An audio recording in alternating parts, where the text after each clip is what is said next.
Thank you. Good evening, everyone. Oh, come on, we can do better. Good evening, everyone. Thank you. Thank you. My name is Michael Aiken. I'm going to kick us off here. Thank you for coming out. We've got, it looks like 17 people online and a good room here today, which is fantastic. We're here to talk about the master facilities plan. We're going to start with a presentation, a little bit of an update from the college. We're going to go through what a master facilities plan is, where we are in the process. And the main reason we're here tonight is to get feedback from you all. So for those of you in the room, just put up your hand if you have questions at any point. We'll try and keep this as real time as possible in terms of dialogue. For those of you online, the chat function is open and we will be actively monitoring that as well. So feel free to use that throughout the meeting or raise your virtual hand and we'll bring you into the meeting that way. So with that, let us share our slide deck here. Thank you, Mike. Kudos to the college for the great hybrid setup. That is very, very well done. So my name is Michael Aiken. I'm with a firm called Link Strategic Partners. We're a community and stakeholder engagement firm. Our entire job is to make sure that community and stakeholder feedback is used throughout this process. So we've worked with the college for a number of years now, and throughout every step of the facilities process, we're gathering feedback and making sure that it's used throughout. If we can go to the next slide here, I am going to bring in Sherwin to give us a welcome, and then we'll go back to the agenda. I think I'm Wyatt. Hi, good evening, everyone. So my name is Sherwin Collette. I'm the Senior Vice President for Administrative and Fiscal Services.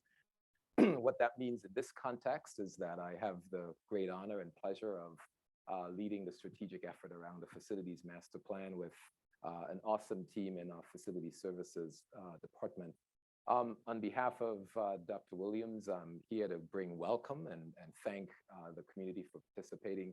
Before I go further, though, I just want to acknowledge Giroux and his team, Cicero and Ayana from the County Executive's Office, our colleagues on the council who have been really supportive of the college in this effort. We're very, very excited, obviously, to be here and appreciate the partnership and support. The effort tonight, as Michael indicated, is we want to hear from you. We want to share with you our thoughts around, bring you up to date on what's been going on around the facilities master planning effort, talk a little bit about what it is and what we expect and plan to achieve here in the East County. As you know, the college is contemplating and working towards the development of a fourth campus in the East County. And as part of the overall facilities master planning work, we wanted to be here to engage you. Thus far, beginning in March, we began the process of doing some discovery with our colleagues from Canon Design, and you'll get to meet Michael in a moment. And that's really been a function of, at our existing campuses, learning how our spaces and places are used, what some of the hopes and aspirations for enhancements might be.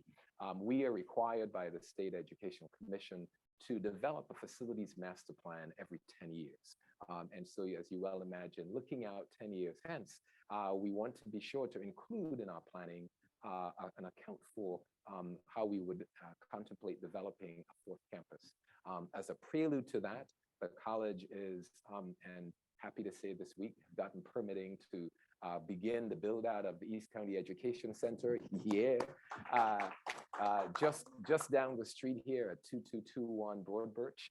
So we're delighted and excited to get that underway. And stay tuned, we'll be sharing with you progress. I mean, clearly we have to navigate some of the construction issues, but we want to, and the earliest opportunities to give you opportunities in the community to come visit us, making sure it's safe and all those things. And so the Education Center allows us to begin work in providing educational services to this portion of the community, at finally realizing a promise and aspirations around expanding accessibility and really recognizing this portion of the county and our community that we seek to serve. As part of the master planning effort, what's important about that and necessary about that is that if we don't account for our plans a decade out in the facilities master plan, it makes it difficult for us to acquire funding, right, at the state and local levels for the construction projects. And as you think about, when you think about our campuses at Rockville, Tacoma Park, Silver Spring and Germantown, they are developed, right? And we begin here in the East County envisioning a campus with a blank canvas. And so it's critical that we hear and learn from you, your thoughts about what would work best. We clearly have some ideas, but through this facilities master planning process and our time together, we really want to be able to understand your perceptions, needs, desires as we bring a full range of educational services to this portion of the county and expand access. So Montgomery College, as you know, and I'll just brag for a moment, a premier community college in the nation. We serve a community that looks like the community here in the county. 79% of our students are of color. We have a significant portion of our student population receiving supports around tuition and access. We're very, very proud of our faculty and staff and the dedication of our entire employee community in ensuring that our students succeed. High achievement around our students in terms of their graduations from us and access to and transfer to any and all of the elite institutions across this country. So we're very, very excited to think about the array of programming that we can expand here in the eastern portion of the county. Look forward to the partnership. Invite your ongoing participation. It won't be a one and done tonight. Tonight will be the first time we begin to engage in listening and learning. We'll share tonight clearly some of the background information that we think you need to just to situate what the facilities master planning looks like as we really contemplate, unlike here in the East County, at our campuses, we're really looking at, how might we augment, enhance existing buildings? How may we plan for new facilities and really program that in a way that supports our strategic vision and aspirations for our students and our community use? What are the public-private partnerships that we may bring to the communities and to our campuses? And really, how do we really support our students as we prepare them for the future? So we welcome your engagement and invite you to ask questions, to probe. And as we leave tonight, we'll process the information that you share and come back to share again with you what we've heard and how we plan to use that as we will move forward in developing that. I will say lastly, that as part of our facilities master planning work, the board will take action on that either in December or January as we transmit that to the state. And so we're quite excited about how we capture our aspirations around places and spaces to support our communities and our students into the future.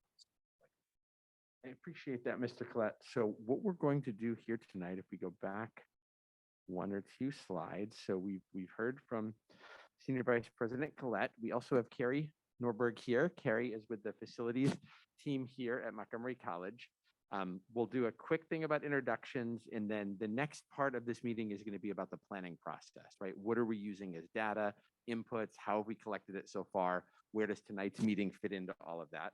We want to give you an overview on the current status of the plan as it stands today, and then the rest of it is open discussion. So any questions you have, we want to have a real dialogue about this going forward. And then we'll close with next steps. Next slide. So you've met Sherwin, you've met Carrie, you've met me, and I want to introduce Mike Glaros from Canon Design, which is the firm that has been leading the facilities planning process. And he's going to take us through quite a substantial data set here. So Mike. All right, thank you so much. Well, it's good to be here. And as I was introduced, I'm Mike Glaros from Canon Design. We are a 100-year-old architectural and engineering firm. We've been working in education for that entire 100 years. So we bring a lot of experience and bring possibilities to our conversations. And we always look forward to working with the communities in which our clients are set. So it's great to be here with you. So Sherwin already touched on this, but we want to just give you a little overview of what a facilities master plan is. As Sherwin mentioned, it is a requirement of the state to be completed every 10 years, not just by Montgomery College, but by essentially all institutions in the state of Maryland. It's used to create a framework that allows for capital investments to support strategic vision of the institution. So it is intended to be tied to the broader ideas that the college and university are pursuing and is related to the support of those endeavors.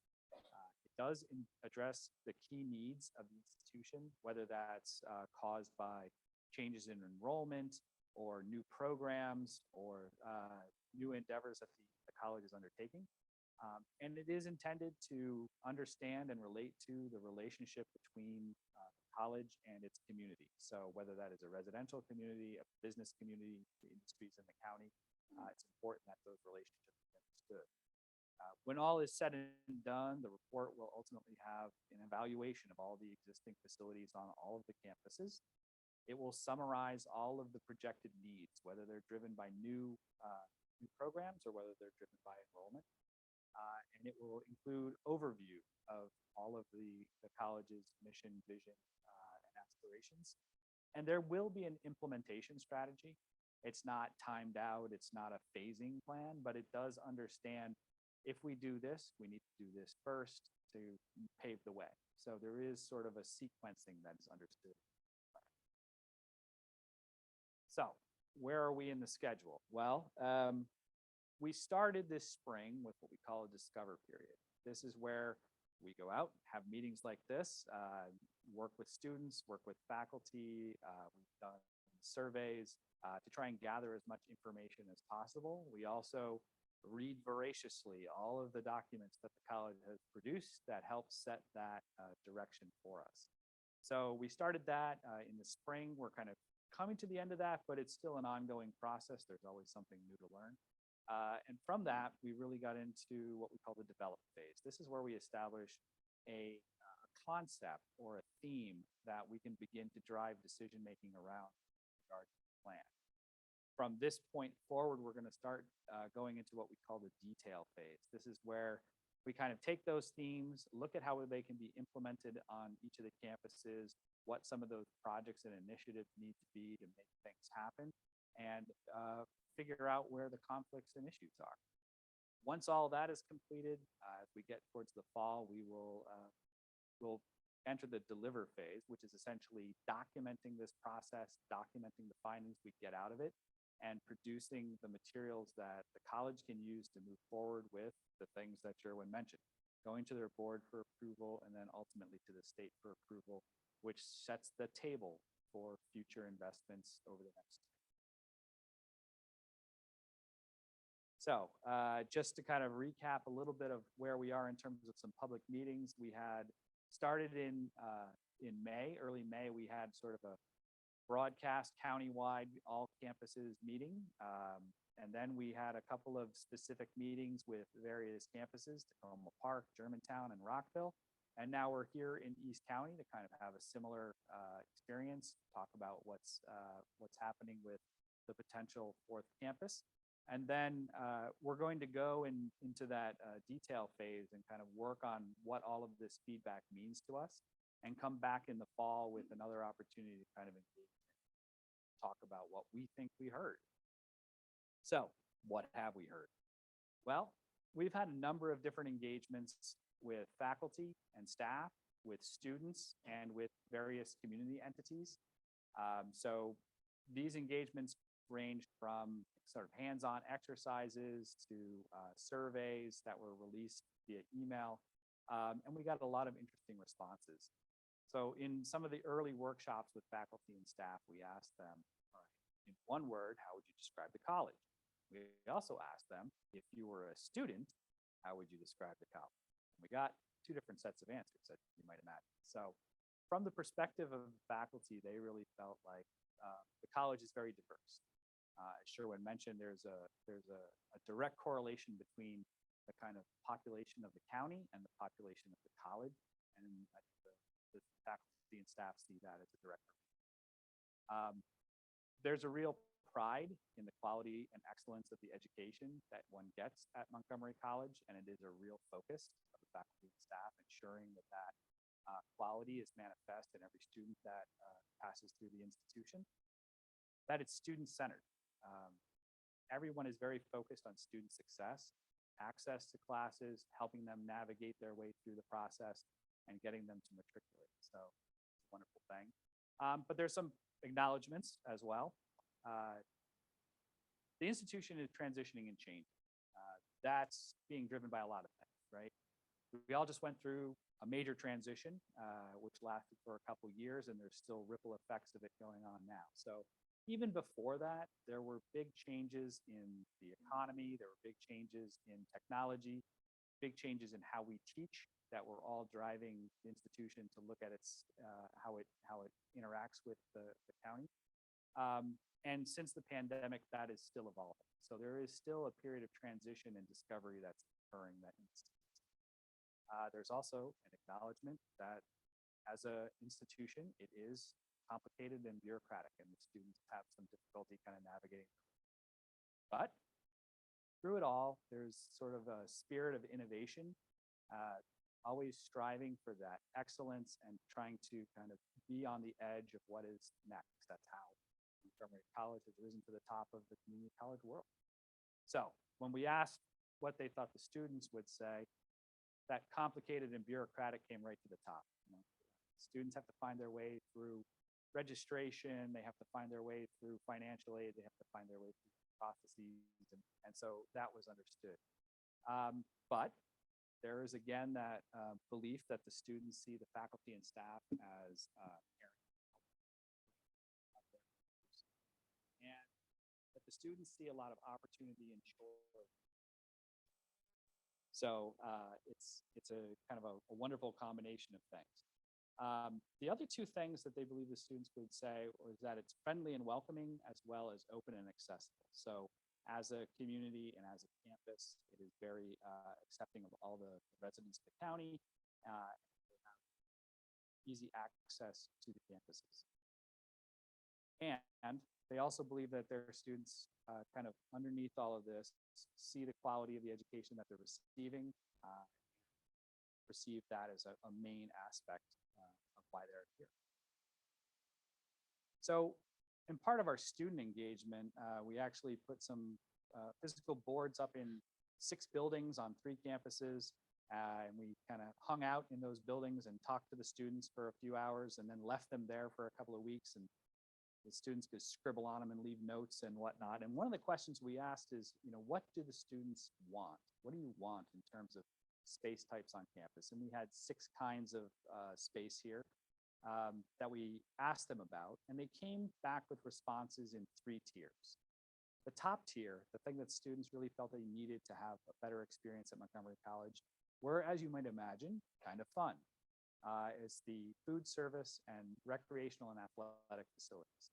These are spaces that do exist on campus. Some of them are new, some of them are a little bit dated. Some of them have less flexibility in terms of their scheduling than the students would like, and some don't have the kind of options and choices that the students would like. So those came to the top as kind of the top tier. The next tier down was really an interesting set. It's sort of a combination of co-working spaces and social spaces. These are spaces that we heard a lot about from faculty, staff, and students. These are spaces that the students need to take online courses when they're on campus. So sometimes students will come to campus, take an in-person class, and then their next class will be online. They need to find a place to do that. Or they don't have internet capacity at home, so they need to come to campus to take those classes, even though they're being held online. So that kind of percolated to the top. It's also a place where students can get work done. So that's another thing. But then there's a social kind of side to things. The students were really talking about spaces where they can gather with their friends before or after class, can hang out, can socialize, and eventually do group work in a more lively setting. So that was the next tier. The next tier down were really sort of specifically focused technology spaces, classroom spaces. Now, this data may be slightly skewed by the fact that these boards were put in the new science buildings on 3 locations, which are, you know, spaces where the students feel like they already have access to those kinds of space, those kinds of. So it was a very interesting set of data, and it really bore out a lot of the conversations that we had across campus. So we also sent out a survey and kind of sent it to all the students and got back a whole bunch of responses. And we pulled out a couple of things to kind of talk about here tonight. The first is about those online courses. Where do you take them? How do you do it? And A lot of students, as is predictable, responded that they take their online courses at home. Kind of a natural fit, but 68% of the students said that. But we wanted to understand where the other students kind of spent their time doing those classes. As we mentioned, there's some students who really indicated they needed a place on campus to do that. So the interesting thing was that 7% of those students said they did their studying at the library, which makes a lot of sense because it's designed for that. There's a couple other things like cafes and things like that where people take their online courses, but 14% of the students gave an individual response indicating that they basically find someplace on campus that's kind of their niche, their little spot to take a course, to have quiet, to have good internet connectivity, and probably a good surface to put their laptop down on. So that was an interesting thing for us that really says that that is a need across the campus. And then when we asked them about where they socialize with their friends, about 45% of the students said they don't, not on campus. Half of the students said they don't do it at all. They kind of come, they do their thing, they go home, which that's probably suitable for a lot of lifestyles. And about half the other students said that when they socialize with folks they do it off campus. But then again, we wanted to understand when you're on campus, how do you use campus to socialize, to engage with your classmates. And 21% of the students, indicated various locations on campus, and then there were some kind of logical other locations like student centers and cafeterias. Everybody wants to gather over coffee, so if you serve coffee, there will be a crowd. So that's kind of a natural thing. The other thing that was interesting is a lot of people indicated they were looking for outdoor spaces. The Rockville campus recently had a building demolished, which really opened up the center of campus. You can see kids out there playing soccer or hanging out or skateboarding, doing all kinds of different things. So there was a real desire to enhance some of those outdoor spaces and have them available for socialization. So we also reached out to the community. As I mentioned, we've had these other community meetings. We've gathered some information and kind of talked to folks on the various campuses or around the various campuses. And we asked them, how do you interact with the college? And we got a lot of answers, but there's a number that kind of rose to the top. People in the community seem to take advantage of events and activities on campus. Those can come in a lot of different ways. We got a lot of information about arts, performances, but also cultural activities. Again, food. If there's food involved, people come. So those are all kind of activities that people engage with the campus. Dog walking was popular, particularly in Silver Spring and Tacoma Park. That's a campus that's kind of embedded in a residential neighborhood. So there's a lot of different ways that people engage with the campuses and take advantage of the assets that are there. We did get a lot of people who said they've taken a course, they graduated from the college, something along those lines as well. And when we asked them what has changed over time, we got a lot of responses that are sort of reflective of the community at large. So we got a lot of responses about the evolving demographics of the county. We got responses about changes in traffic, which everybody talks about that, of course. And we got responses that really talk about the changing economy of the county. So I think the community is really interested in how these broader impacts are going to be reflected on the campuses. So with all that feedback, we started to talk about some of those themes and drivers that are advancing the plan. And I'm just going to highlight a couple of them for you, but we talked a lot about growth, right? That's going to be a driver of what needs to happen on the campuses. And there's definitely a pent-up demand for applied and health sciences. So that's something that we have to kind of focus on. Those informal learning spaces that the students talked about, those are something that we have to focus on and provide opportunities for the students, whether that's in existing buildings or in anything new that's built. And there was a real sort of bent towards wellness and well-being, athletics, and recreation as a pent-up demand on campuses. So that's something we definitely want to focus on. And then we do want to think about creating a little bit more of an intuitive campus. A lot of the students talked about, not knowing where things were and so forth. And some of the campuses, were described as a maze. So we want to make sure that as we're thinking about new facilities, we're thinking about ways to make them simple and easy to navigate. So as a backdrop to a lot of what we're doing, as we're beginning to think about the other campuses, we need to think about what is the East County presence and what is going to be happening moving forward. Well, the college has undertaken a study a year and a half, 2 years ago, that really began to look very broadly at what the opportunities and constraints were for this area. So just want to give you a little recap of that study and kind of give you a sense of what some of those early findings were. So on the east part of the county, there is a need identified that's sort of a gap between what's provided elsewhere. And some of the things that were talked about were social services support, a place where people can come to kind of get the services that are available, but maybe hard to, again, navigate and find within the county. The idea of an innovation incubator, a place where you can kind of bring different entities together and create new opportunities for economic development or academic advancement.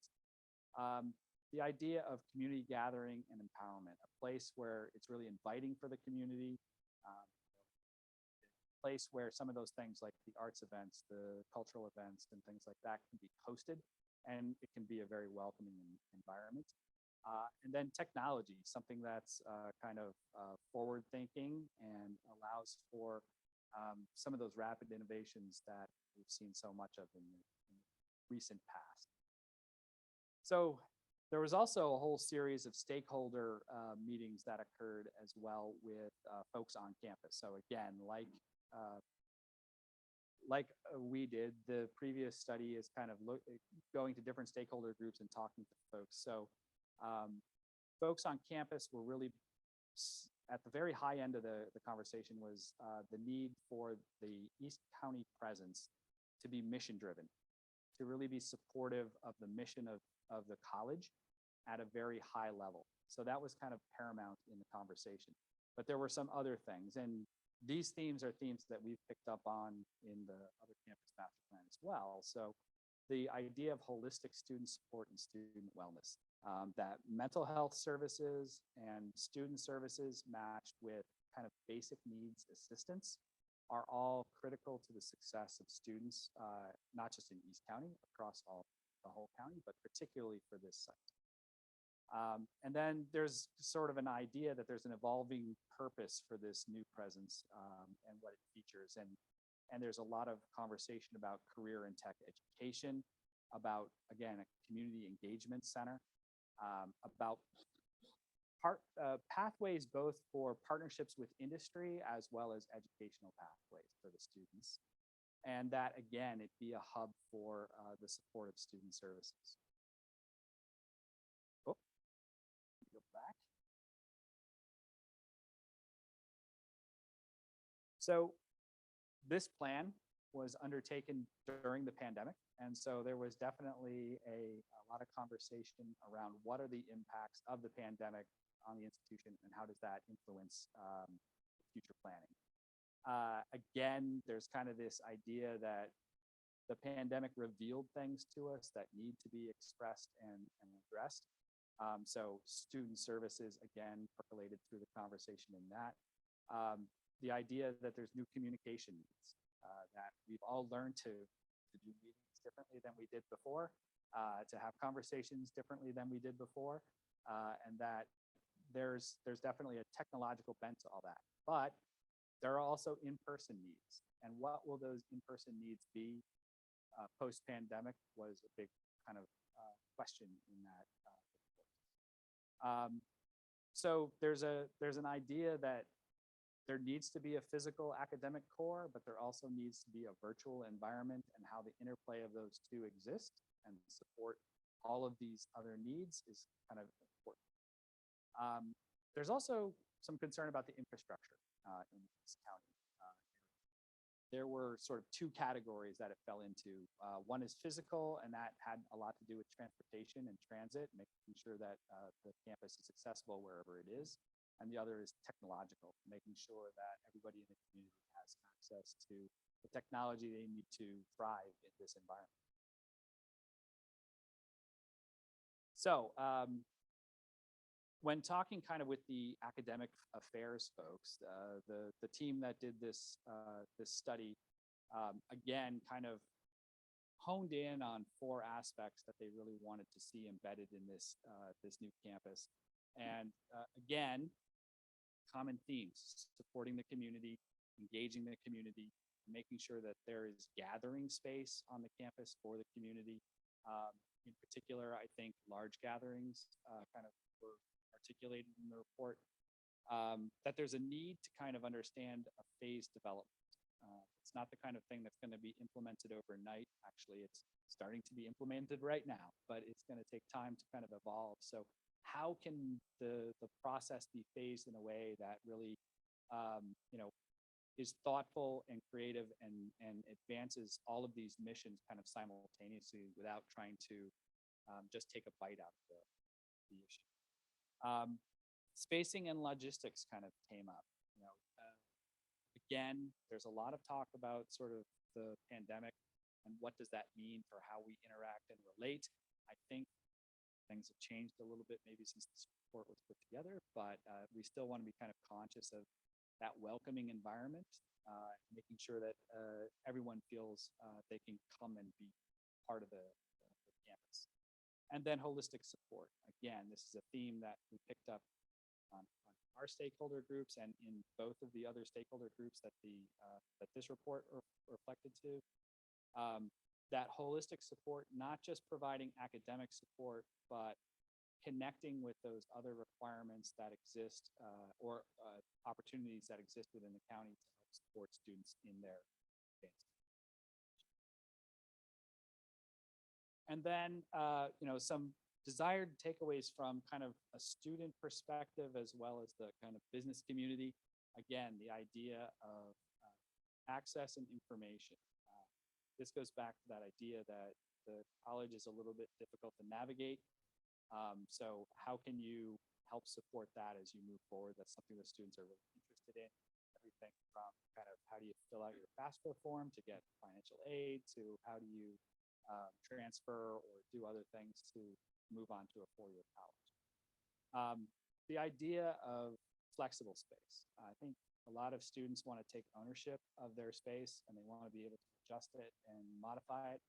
And that's why there's so much furniture these days that looks like a beanbag, but it's a bit more structured. So students can kind of move things around and adjust the space to suit their needs, whether it's working in groups, working individually, kind of finding that kind of engage with each other. And then obviously students are very focused on the next steps in their lives, whether that is moving on to college or moving into a career. So kind of the support for career and workforce development. So some of these students are not actually 18 years old, right? They're coming from a different perspective and they're looking to advance their careers by training and so forth. So an important aspect of it. And then partnerships were really important.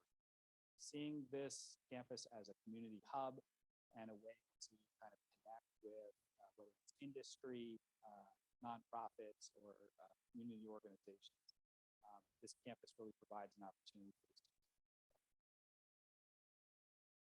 So with all of that, there have been quite a number of planning studies in this region over the past 2.5 decades, and the college is really focused on connecting with the ideas that have already been established in those planning exercises and identifying an area in the campus that makes sense. It's still kind of all very preliminary at this point. That's we're here to find out more and see how this can connect into the other things that are happening on the other campuses. So with that, if you have any more interest in the previous report, just through the website up here, it's online if you want to look it up. This presentation will be posted on the website, which will be, then you can find a link. It's all out there in the web. All right, so we want to start kind of getting into a discussion about the East County campus and how it might fit into the overall master plan.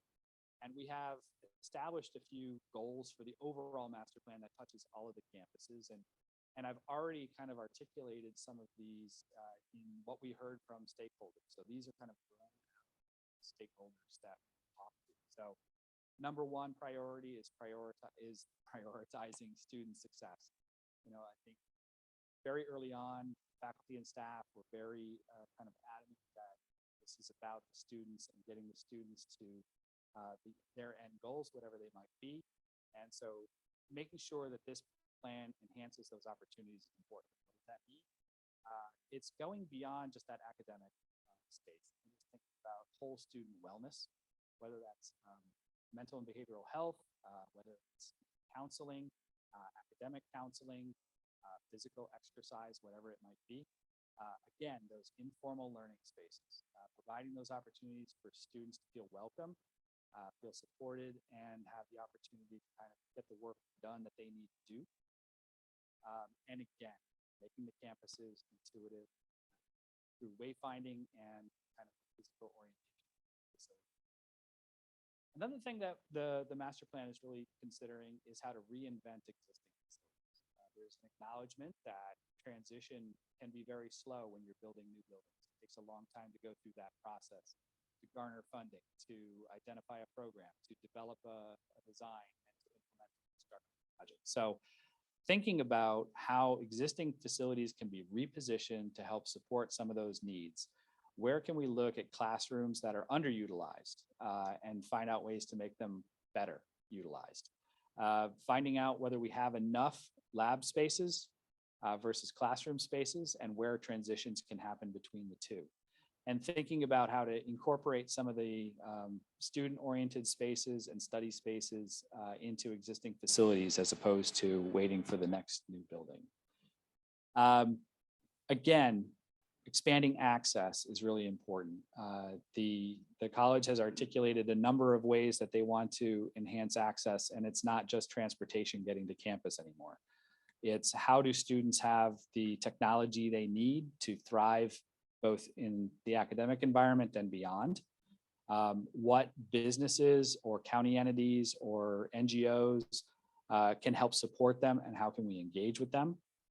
And how can we do this in both the physical and virtual environments to help support those students? And then we want to plan prudently. These campuses, they have some room on them. There's room to develop additional buildings and facilities, but it's not limitless. And there's an acknowledgement that we're doing a 10-year plan, but there's 10 years after that and 10 years after that.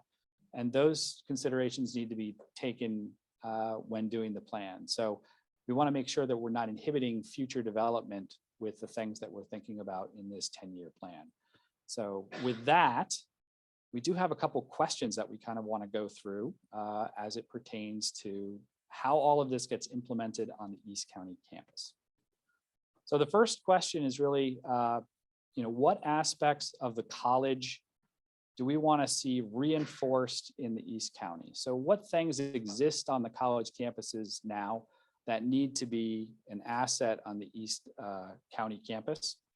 And then opposed to that, what are the unique opportunities in the East County that could differentiate this campus from the other campuses in the college?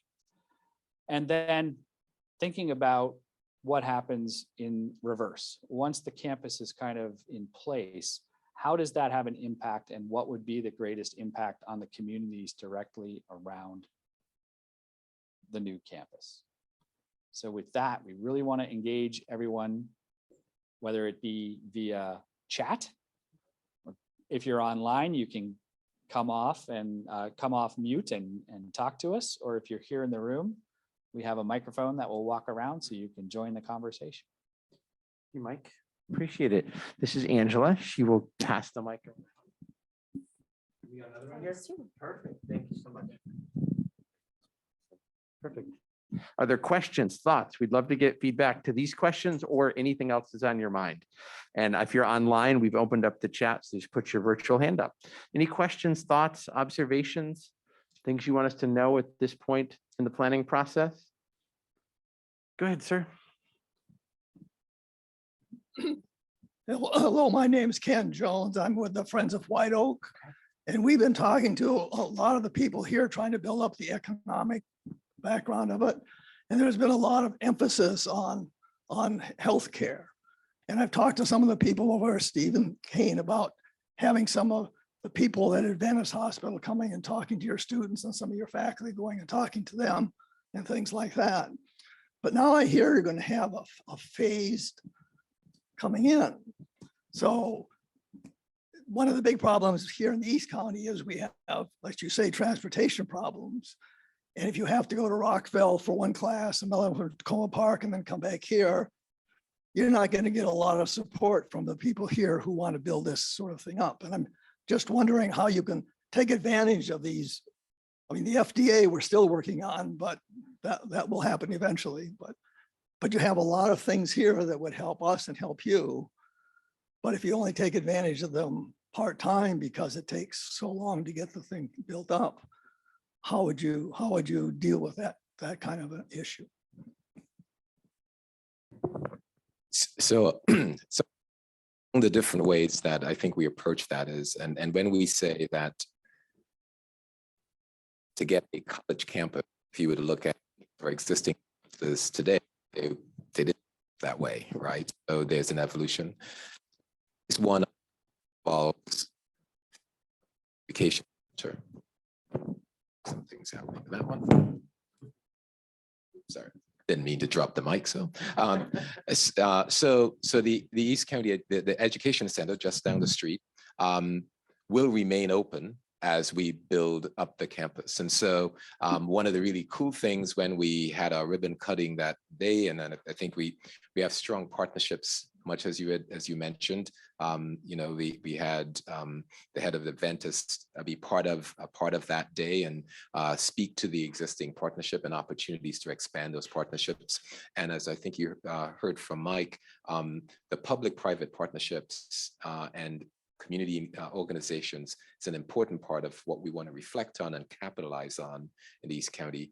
And the recognition is we want, as we develop the campus, for it to be wholly contained in terms of being able to meet the needs of the community, so that if and or when a student opts to go to another campus, it's by choice. It's not because I lack the opportunities here in the East County.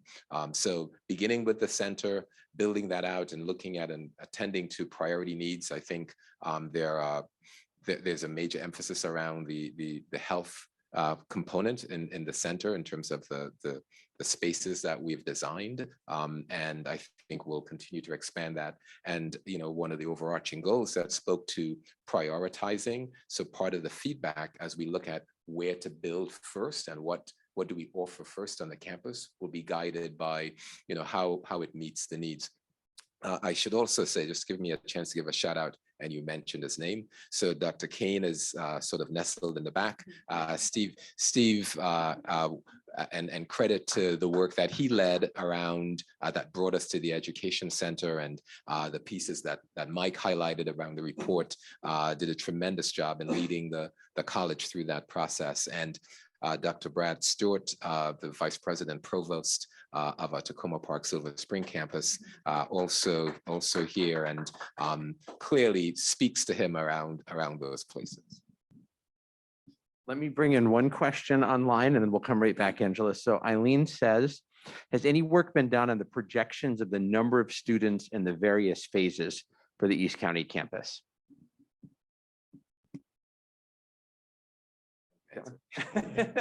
Or whoever. Well, I can say that the initial report does have a lot of data related to the projections of enrollments from high school and how they might translate to the college.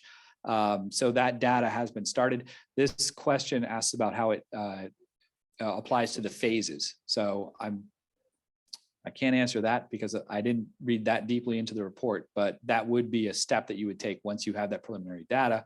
How do you think about bringing things online as it evolves? Hi, I'm Rachel Evans. I'm also with Friends of White Oak. So one of the biggest things we want to do is to keep the campus in White Oak. close to the dentist at White Oak to have a good connection with that. We also support that. I think one of the biggest impacts you could have on the location is the community engagement. We don't really have a gathering space in the White Oak area. So it'd be great if we could have, I know in Tacoma Park, Silver Spring, they have a performance center. If we could have something that would engage the community where the community can also go as well as support the students, we definitely want to make the location one where people in all of East County can go to easily. We have great bus routes. We have the Flash bus right here. So we really want to keep it in White Oak as well as all the developments going on here. You can connect to the businesses that would be here. So I definitely think making it a community center and a gathering space would be great for the community. Thank you. And I clearly when Mike highlighted before our and acknowledged our being tapped into the different planning efforts that have occurred so that we can clearly use that information. I would also just highlight quickly that as we open the education center just around the corner, we already contemplated and have a significant meeting space for the community accessible without having to go through the entire facility, so that we're doing that with that notion in mind. For the new campus, so people know. So if we had that nice kickoff, we're all there, but definitely make sure people know. Well taken, then. More easily done that we have permits. I'm going to bring in another one from online, answering the greatest impact question. Eric says, if the programs that are offered match closely to the economic development and labor projections of what jobs are needed in and near East County that require AA level training, that would be a great impact to be able to use public transit and or short trips to get training that is highly likely to get residents right into in-demand careers. And then related to the transportation piece of that, we have a question if there's any plan to include shuttle bus service to other campuses. Simply yes. Excellent. And also to the center. Eric has also added linkages to Silver Spring and other county incubator projects, along with any specific to the campus, if we can grow very successful East County entrepreneurs with the combined efforts of these parties. Other thoughts or questions here in the room? Okay, I'll read one more online here and then we'll go right over here. Eric says, unique to East City, perhaps specific partnerships and educational pathways that connect community with NOAA, FDA, NASA, agriculture, and other federal science-centric agencies that are in or near our area, and link through to UMCP. Excellent. Lots. I guess my comment is more tying internal campus to external campus. There's a lot happening there in the plans to come with external. The hospital's here, but they're planning expansion. FDA's here. They're talking about changes too. There's a lot of studies going on with transportation, particularly BRT, improvements for 29 BRT plus other BRT lines, New Hampshire Avenue, Randolph Road, et cetera. There's a lot can be done. It's not in the plans, but they're in the concepts and need to be tweaked a bit to work with you guys. I provided some thoughts to Carrie. So I'd like to have you look at that. And it needs to be looked at from the overall East County, getting people. There's a lot of low-income people here need your services, and a lot of them don't have cars, or they have one car, and they need public transportation. And plus, if we get a lot of people with you, and Viva White Oak is coming, 12 million square feet, housing and industrial offices, et cetera. There's a lot of development coming. And all that needs to be kind of pulled together in your thinking.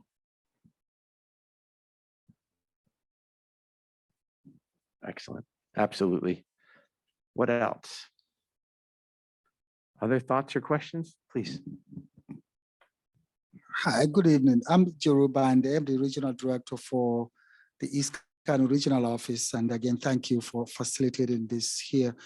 As you were talking, I do get texts from residents, and two of those texts wanted Dr. Sharwin to just talk a little bit more about the next process that the college will engage to identify the location for the permanent campus. Given that we're talking about one of the most diverse areas of the county. And then two is the location, the benefit it provides not only to Montgomery College, but to the county and the region, you know, in terms of where, or regardless of where you go in the 7 sectors of this region of Montgomery County. Then the second question goes to one factor that this individual just said we seem to overlook when we talk about East County is that we have this assumption everybody in East County is poor, low income. But East County, given the diversity itself, becomes a positive advantage. Two is within East County, you also have one of the largest immigrant communities. And we do know statistics has proven this is in the census, that the immigrant communities are among the most highly educated. So once we start really looking at the academic constructs, instructions or the academic programs or other services that we're going to provide, what we have in mind to address that particular population, because it is really so important and an overlooked segment of our government.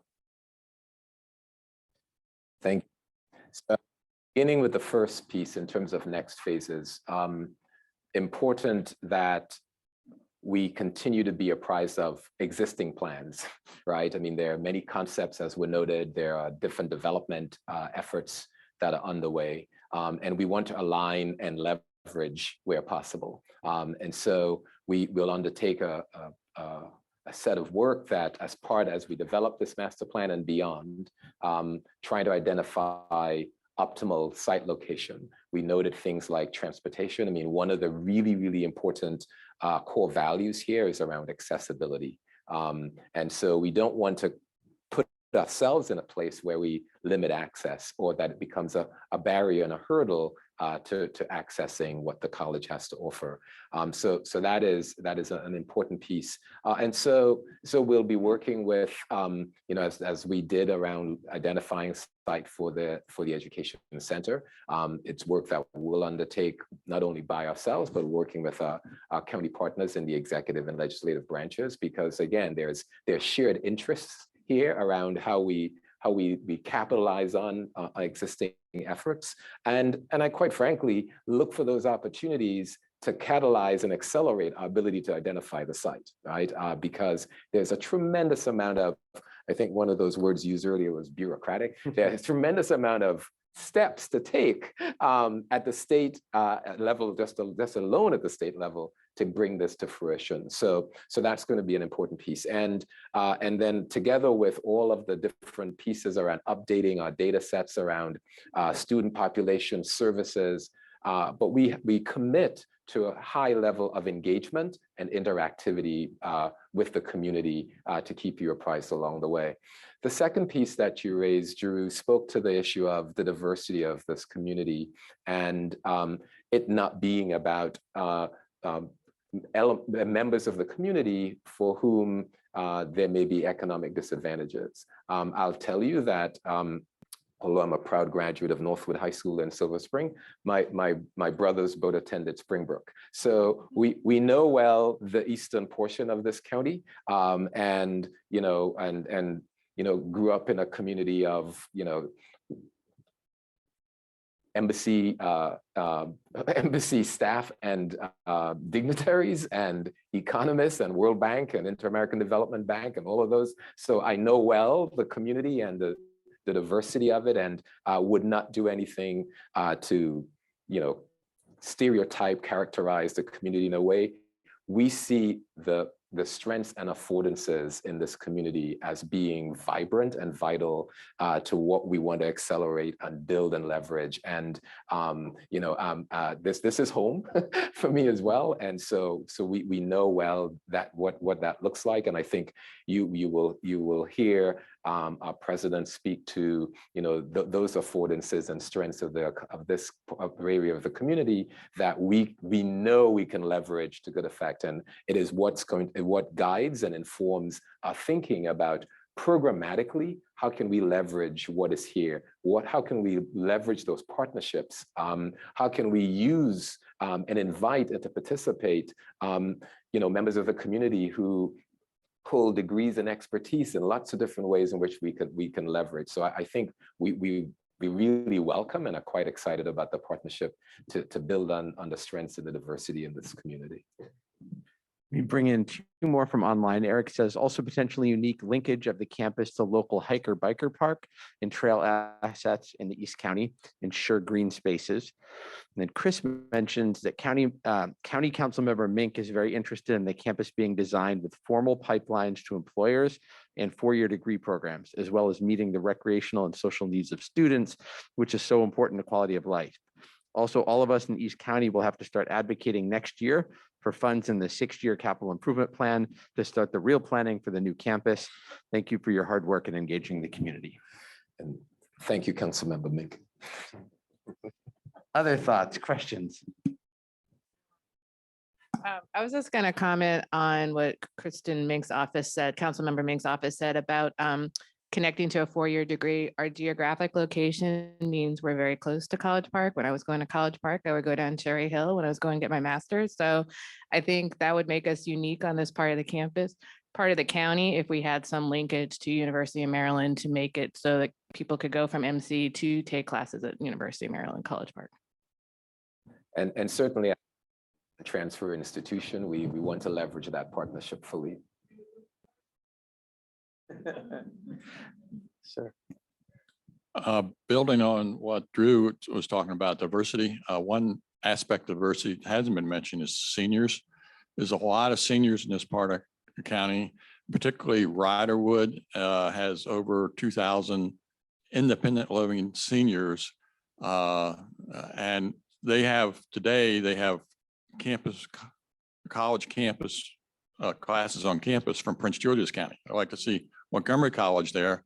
The other aspect is a lot of high degrees people over there, and maybe you can tap into them for, some of the team positions or whatever. That's not my area of expertise, but yeah, there's a lot of skill sets that you might want to try to tap into. A hand up online, the Scotts.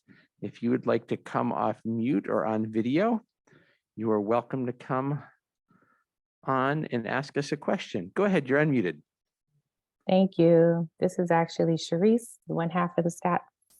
We're in a lot of locations tonight, but I'm really happy to be listening in to this meeting and want to ask this question. I actually have two. One is programmatic and one is infrastructure based. So from the programmatic perspective, and kind of hinging on the last comment, the multi-generational approach to education, particularly in the diverse sector of the county, one thing that we continue to hear through our advocacy and just engagement throughout the community is, yes, the gathering space, but the culturally focused gathering space, one where the ability to learn about each other's varying cultures and being able to embrace that is important to our ability to really bring the community together and be able to work together. We have a tendency, or you'll see a tendency that cultures kind of stick together, they kind of like self-segregate because that is where they are able to get information. That is where they're able to understand what's being disseminated, and that is where they go to get their resources.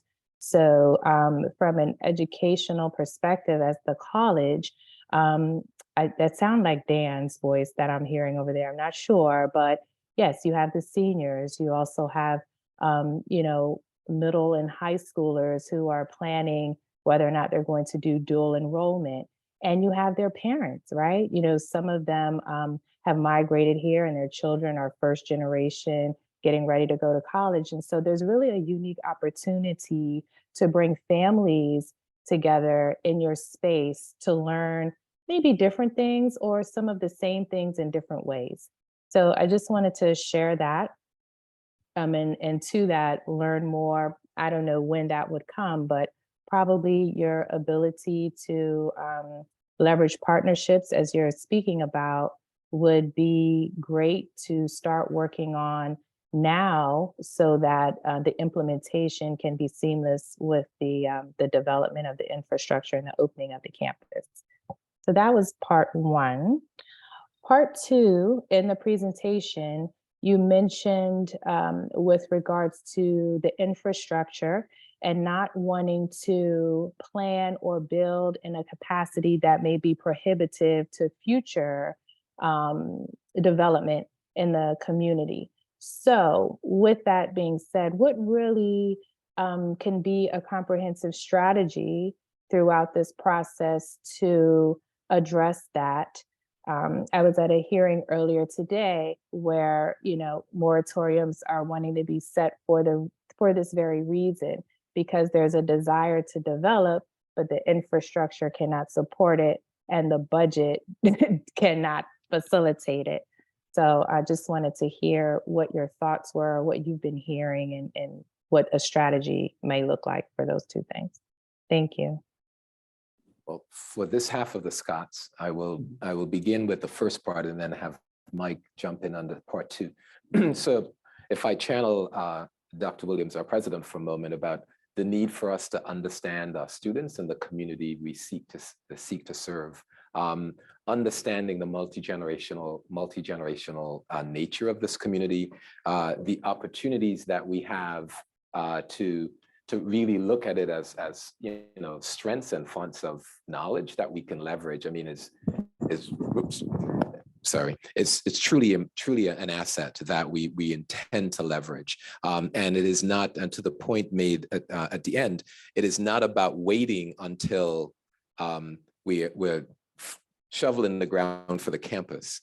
It is starting now as we open the presence here at the Education Center. There are ways in which, and we want to actually, we don't come to the table at this assuming and believing and presenting that we have all the answers.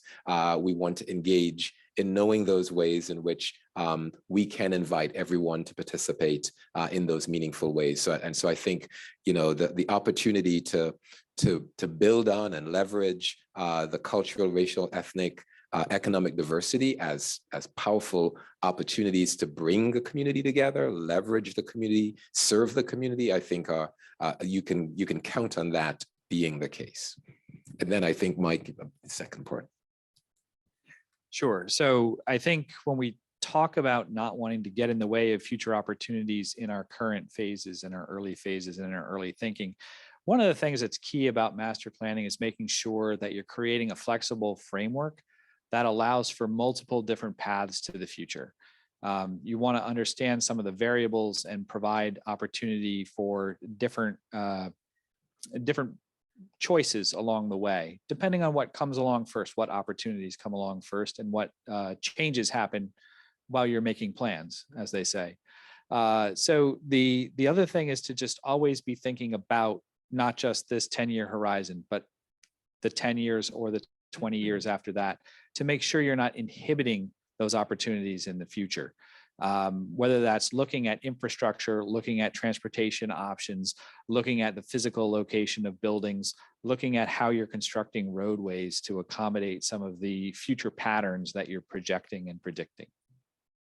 I would just also add that important to think of the facilities master plan as a framework, not a straitjacket, right? If we want to, in fact, develop a center on our campus, thinking about the economies of the future, for example, the economies of the future are going to continue to change.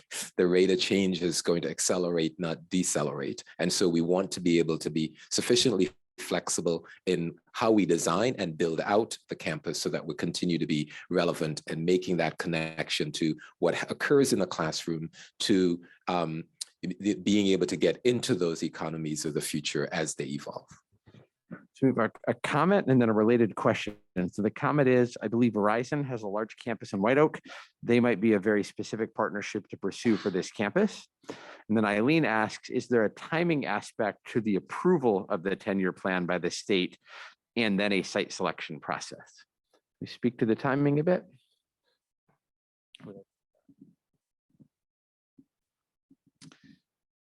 Well, I can't speak directly to the timing, but it is a process that has multiple steps. The first step has been taken. That was the study that was completed.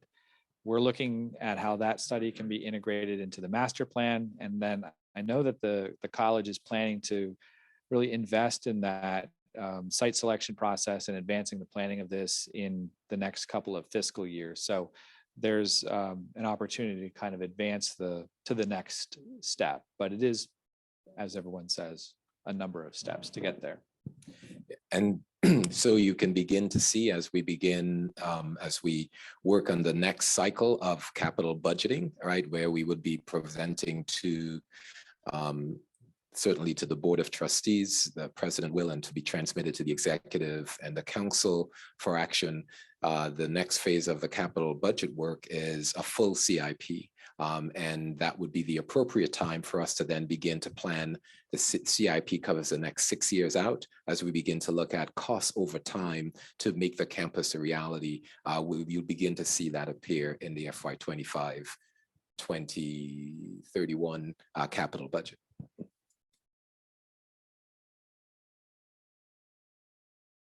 Another potentially unique feature, Eric adds, is there is somewhat of a concentration of very diverse religious organizations up and down 650. This could form the seed of religious and cultural study programs unique to the campus. Other thoughts or questions?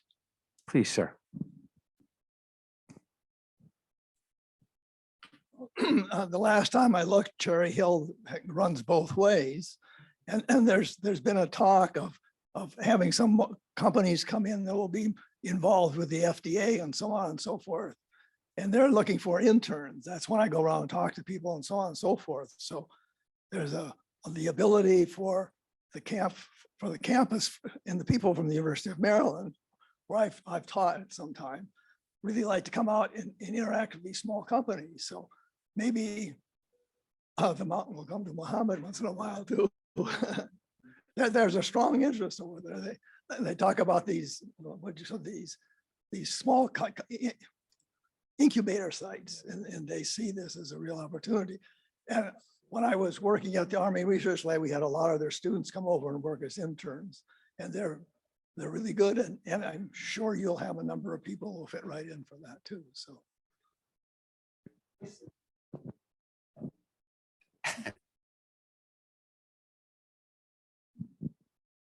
Other thoughts or questions? These are great. Anyone else? Got it. I see the Scott's hands are still up, but I think that's a former hand. Anything else you wanted to add? Nope, sorry, I'll pull it down. You're all good. Go ahead, sir. I have a lot of folks who've been Good, bring him in. texting me all along, which I was going to talk to Sherwood about after. The two things that were raised. One is the next phase, and the question was around, the meaningful community engagement in the process of implementing your next steps. This may be fine, but there's a large segment of our communities that we normally don't hear about. And this individual just asked me, Jeru, how as a regional office is going to really meet with the college just to make sure those voices we never hear from have input in something that's going to impact them for the next 50 to 1.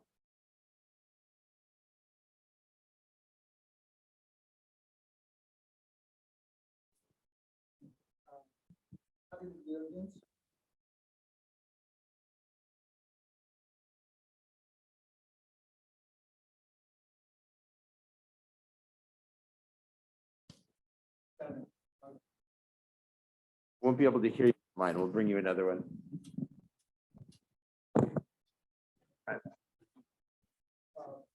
One was saying their experience working with Montgomery College Community Engagement Center that was actually housed at the East County Regional Office. How through the use of that program as part of Montgomery College could be used in a leadership way to really help lead the partnership development that's already on the ground. That unit is also very much connected to all the partners that currently exist. They know the county operations and the work relationship, particularly to the regional office. And I think the question here is just having some assurances that we can take advantage of that opportunity. But most crucial, I think the other question is this group here wants to know the framework of your public-private partnership in this process, internal to county government, including all the master plans, the White Oak master plan, the just recently approved draft plan for the Fairland Briggs Cheney master plan. Because those things, Thrive 2050, they really speak to life in East County, for 25, 30, 40 years, and how we are really going to ensure that those elements do connect just when it comes to economic development, when it comes to housing, when it comes to transportation, environmental management, and so forth.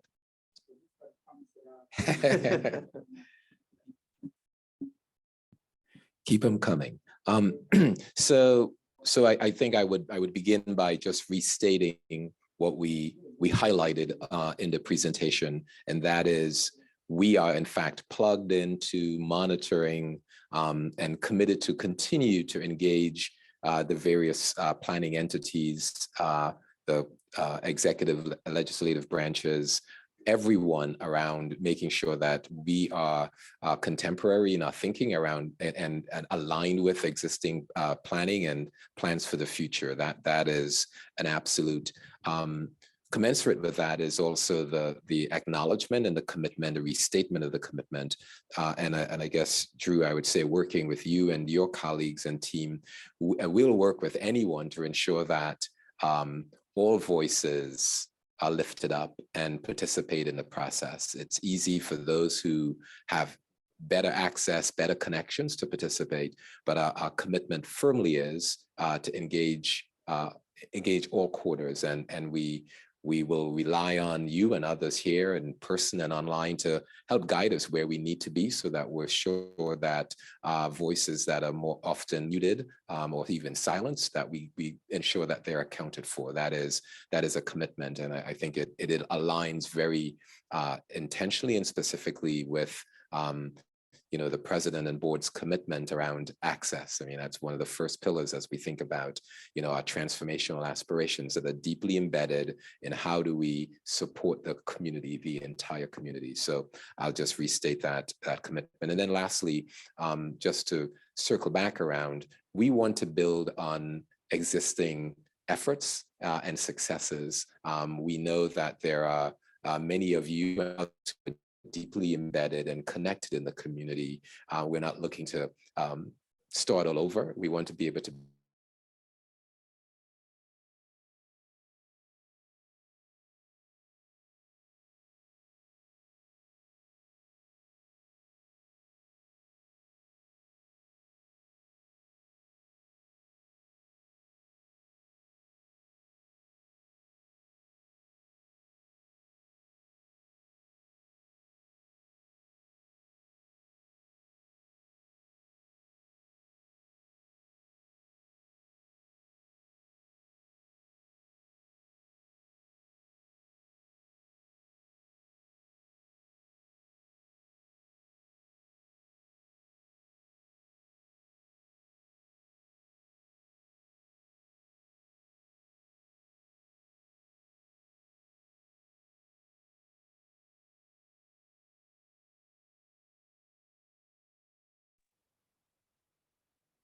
Did we lose audio or is it just me? I did too. I Okay. did. Yeah, me too. It went off. Yep. Please give a second. Yeah, for some reason they dropped out. I'm seeing if I can figure out what's going on, if they're gonna come back. Thank you, Andrew.